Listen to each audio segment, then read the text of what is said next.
السلام عليكم، ازيكم؟ اخباركم ايه؟ كل عام وحضراتكم بخير.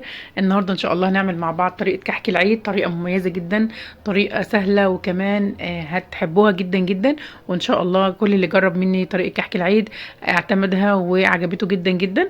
السنه اللي فاتت يا بنات عملنا الكحك على السخن، والسنه دي ان شاء الله هنعمل الكحك على البارد. الطريقه دي بعتمدها من سنين والحمد لله رب العالمين، نالت على اعجاب الناس كتير والحمد لله شغاله فيها، وكل العملاء بتوعي بيشهدوا لي بيها وبيشهدوا بالكحك بتاعي انه الحمد لله حلو جدا وبيعجبهم جدا. ان شاء الله النهارده هستعرض معاكم الطريقه بالتفاصيل وبكل التريكات، ومش هخبي عليكم اي تفصيله. ان شاء الله هنعمل مع بعض احلى كحك ان شاء الله. يلا بينا على طول نبدا في تفاصيل الوصفه ونشوف الكحك الجميل ده عملناه ازاي، وان شاء الله السنه دي احلى كحك معايا باذن الله.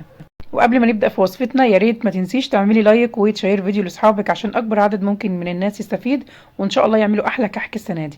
اول حاجة هنقول بسم الله الرحمن الرحيم ونبدأ مع بعض وصفتنا.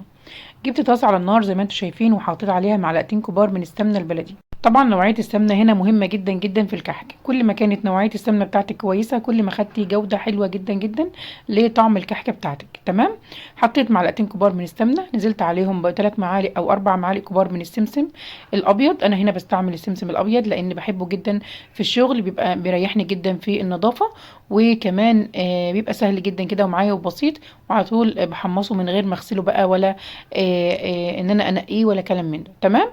بعد ما حمصته اخد اللون الفاتح ده حطيت منه 3 معالق كبار على الدقيق، وبدات بقى ان انا انزل بالملبن وعليهم عين الجمل على السمسم الباقي زي ما انتم شايفين. والطاسه طبعا بتاعتي لسه سخنه، بس انا شلتها من على النار عشان خاطر ايه؟ طلع كل رطوبه، لو في عين الجمل فيه رطوبه او حاجه تطلعها منه ويبقى معايا حلو جدا.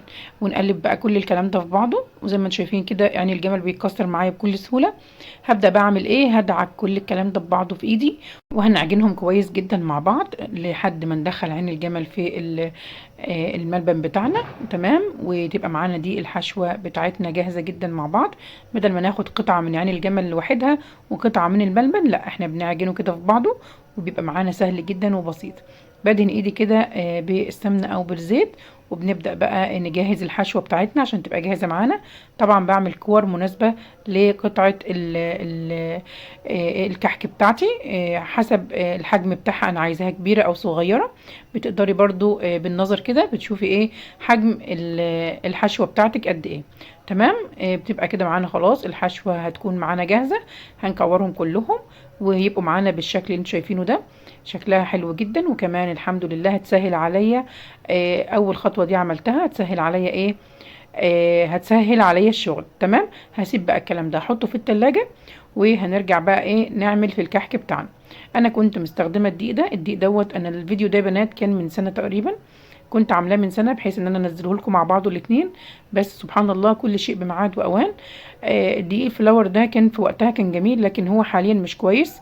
تقدري تستبدليه بدقيق الخير او دقيق القدس او دقيق اللهم صل وسلم وبارك على سيدنا محمد، او دقيق الضحى، هيبقى معاكي كويس جدا جدا.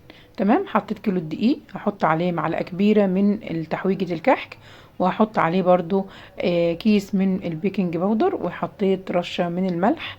تمام. وهنقلبهم كويس جدا مع بعض. يبقى انا كده جهزت الدقيق معايا، والدقيق طبعا نخلته كويس جدا، وحطيت عليه السمسم اللي احنا حمصناه. التركية دي بتدي طعم حلو جدا جدا للكحكايه يا بنات، عكس ما تحطي السمسم كده من الكيس على طول. لا لما بتحمصيه في معلقتين السمنه بيبقى معاكي حلو جدا. خلصنا خطوة الدقيق وركننا الدقيق على جنب، هنخش بقى على ايه؟ خطوة السمنة. تمام. عندي بقى زي ما قلت لكم نوعية السمنة بتفرق جامد يا بنات في الكحك. كل ما كانت نوعية السمنة بتاعتك جودتها حلوة كل ما كانت جودة الكحك بتاعك جميلة وطعمه تحفة جدا. تمام. عندي بقى هقول لكم المقادير بالكوباية وهقول لكم المقادير بالجرام. تمام. انا عندي هنا حوالي 600 جرام من السمنة، ولو انت هتعملي بالكوباية هيبقى كوبايتين ونص من السمنة. تمام. وعليهم كمان معلقة كبيرة، يعني كوبايتين ونص من السمنة عليهم معلقة كبيرة من السمنة. تمام. هنحط عليهم معلقتين او 3 كبار من السكر، وهنبدأ بقى بالمضرب كده نضربهم كويس جدا. انا هنا طبعا السمنة بتاعتي ساحت مني شوية، فعشان خاطر انا كنت بنزلها لكم بالكوباية وعايزة اوريكم بالكوباية، حطيتها في التلاجة شوية لازم تحطيها في التلاجة. وبعدين رجعت اضربها تاني لحد ما بقى معايا القوام ده واللون اللي انتوا شايفينه ده. تمام. هناخد كحكايه لونها جميل، وفي نفس الوقت الكحكايه تبقى معانا هشه وجميله. ومش هنحتاج بقى في الوصفه دي ان احنا نحط خميره، احنا حاطين بيكنج باودر بس. بعد بقى ما ضربت كويس جدا كأن احنا بنضرب كأننا بنضرب بسكوت او بنضرب بتيفور. وهننزل بقى بالدقيق كده زي ما انتوا شايفين واحده واحده، وهنبدأ بقى نقلب كويس جدا جدا. عايزه اقول لكم احسن طريقه يعتبر للكحك، ويعتبر اغلب المحلات بيستعملوا الطريقه دي يا بنات. تمام. ما بيستخدموش الطريقة بتاعت زمان، لا بيستخدموا الطريقة دي اللي هي بتبقى على البارد دي. تمام. الكحك ده بقى ميزته ايه؟ ان هو بيخليكي كده بتاكلي الكحك بيبقى خفيف معاكي، مش بيبقى تقيل زي الكحك اللي بيتقدح له، بيبقى طبعا تقيل على الصدر. وبس ميزة بس الكحك اللي احنا بنقدح له ان هو بيقعد معاكي مدة اطول. تمام. لكن لما تيجي تعملي الكحك ده تعملي منه كمية قليلة عشان يخلص معاكي بسرعة وما يقعدش مدة كبيرة عندك. ولكن التاني لو عايز تعملوا كميات فبراحتكم منه. ان شاء الله برضو هسيب لكم طريقة الكحك على الطريقة القديمة بإذن الله، وعلى السخن بإذن الله هسيبه لكم في اول تعليق، وهسيبها لكم في صندوق الوصف ان شاء الله. تاني خطوة بقى بنعملها بنات، بنفضل نبث في الكحك كده بعد ما نحطه على السمنة. طبعا ما بنحط السوائل خالص، بنفضل نبث ونعجن في الكحك براحتنا خالص. تمام. لحد الكحكاية بتاعتي هتبقى معايا بالشكل ده اللي هتشوفوا معايا شايفين. بتوصل معايا بتبقى ناعمة خالص كده في ايدي. نفضل نبث فيها كده حوالي 10 دقايق ربع ساعة براحتك خالص لحد ما تنعم معاكي. كل ما بثتيها كويس وكل ما نعمتيها قبل ما تحطي السوائل كل ما يبقى سهل معاكي ان انت تلميها بعد ما تحطي السوائل. لكن في ناس كتير بتقولي الكحك بتاعنا ليه بعد ما نحط السوائل ما بيتلمش بسهولة؟ عشان انت ما بستهوش كويس. كل ما تبثي الكحك بتاعك كويس جدا كل ما يلم معاكي على طول. مجرد لما بتنزلي باللبن بتاعك او السوائل بتاعتك، طبعا براحتك بتقدري تحطي لبن او تحطي ميه، لكن طبعا اللبن بيفرق في الطعم، بيدي طعم حلو جدا جدا. تمام. هحط على مقدار الكيلو بالظبط كوبايه. تمام يا بنات. والكوبايه بنحطها تدريجي، تحطي شويه بشويه وتلمي، تحطي شويه بشويه وتلمي. وزي ما انتم شايفين انا مش بعجن، انا بلم زي ما انت شايفه كده، بلم في الكحك وبلم في العجينه زي ما انت شايفه كده. تمام يا بنات. ما بعجنهاش، انا عجنتها كتير جدا قبل ما احط السوائل زي ما قلت لكم، فعشان كده ان شاء الله تديني كحكه حلو. شايفين انا بعمل كده؟ لا بيبقى مشقق معايا. هندي نعجن برضو او نفضل نلم فيه لحد ما الكحكايه تبقى معايا بالشكل ده. لما باجي اكورها كده واضغط عليها ما بتبقاش مشققه معايا، يبقى الكحكايه بتاعتي كده تمام. والعجينه بتاعتي مظبوطه جدا. شايفين ما شاء الله العجينه بجد عسل قوي، تتاكل بسم الله ما شاء الله نيه. خلاص كده خلصت العجين. هبدأ بقى ان انا احشي.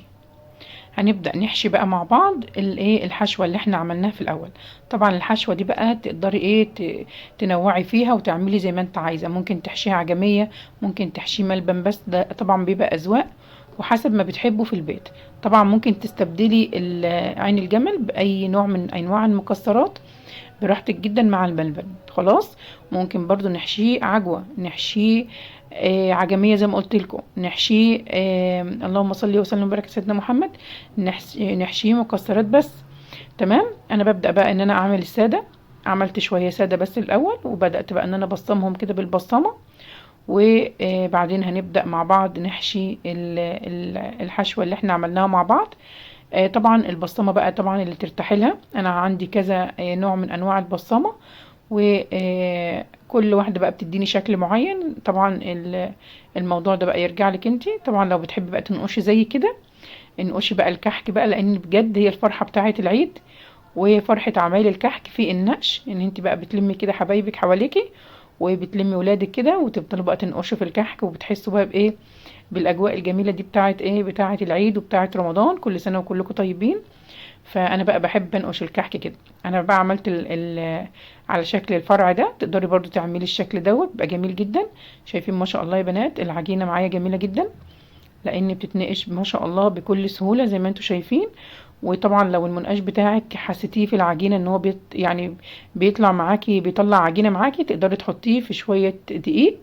هتجيبي كده شويه دقيق صغيرين في بوله وتحطي فيها المنقاش وتنقشي، هيبقى معاكي بمنتهى السهوله. شايفين الجمال؟ ايه رايكم يا بنات؟ بسم الله ما شاء الله. طبعا انا هستعرض معاكم كذا نقشه كده، وانت بقى تقدري تختاري النقشه اللي انت عايزاها. رمضان كريم عليكم، وان شاء الله كده تطلعوا من رمضان وانتوا كده مبسوطين ومغفور لكم ذنوبكم ان شاء الله، وعيد سعيد عليكم، ويا رب ان شاء الله كده تعجبكم طريقة الكحك، وان شاء الله يا ريت تجربوها. بنات كتير جربتها وعجبتها ان شاء الله، وباذن الله تجربوها وتعجبكم وتقولوا لي رايكم في التعليقات يا بنات. عملنا تشكيلات كتير منها بالمنقاش زي ما انتم شايفين، اشكال جميله جدا. طبعا بقى فنني ولمي كده بقى زي ما قلت لك حبايبك، واقعدوا بقى اعملوا نقاشات كتير وحاجات جميله. شايفين القلب اللي احنا عملناه ده جميل جدا، وعملنا حاجات كتير حلوه. هندخله بقى الفرن، وهندخله الفرن حرارته 180 يا بنات. التسويه بيبقى في النص. طبعا تسويه الكحك الساده بتبقى غير الكحك المحشي.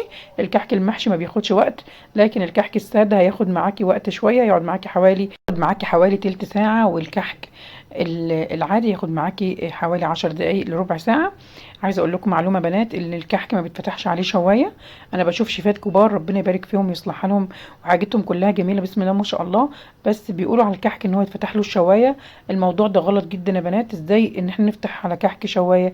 المعجنات بس اللي تفتح عليها الشوايه، لكن الكحك ما ينفعش تفتح عليه شوايه. الكحكه معانا يا بنات لازم تاخد تحميصه حلوه جدا عشان خاطر تديكي طعم حلو جدا. تمام، وكده اكون وصلت معاكم لنهايه الفيديو. يا رب ان شاء الله النهارده يكون الفيديو عجبك.